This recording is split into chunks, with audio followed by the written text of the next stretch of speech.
নমস্কার বন্ধুরা, আজকে আমি তুলসী গাছের বিষয়ে বলবো আপনাকে। এই তুলসী গাছও এখন ভারতে জেনেটিক মডিফাই বেরিয়ে গেছে।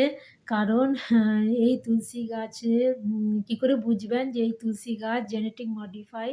এর মধ্যে কোনো বীজ হয় না এই তুলসী গাছের মধ্যে। আর যখন আপনি এর পাতা তুলবেন, তুলে এটাকে ভালো করে ঘষবেন এবং যখন শুংবেন তখন দেখবেন তুলসী গাছে যে একটা সেন্ট থাকে পাতাতে, ওটা কোনো সেন্ট নাই এবং এর ইয়ার মধ্যে কোনো বীজও হয় না।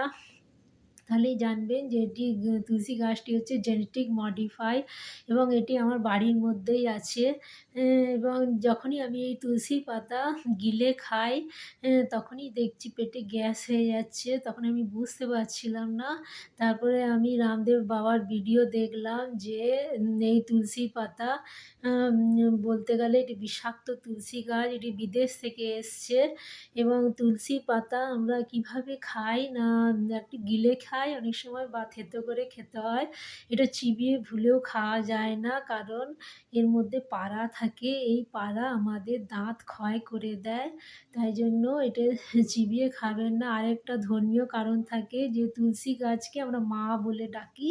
সেইজন্য এটা চিবানো চলে না। মাকে কোনোদিন চিবোতে নাই।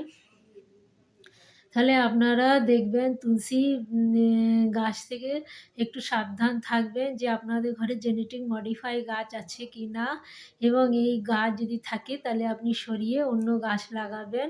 কারণ এটি আমাদের স্বাস্থ্যের পক্ষেও ক্ষতি আর আমাদের বাস্তুদোষের পক্ষেও ক্ষতি।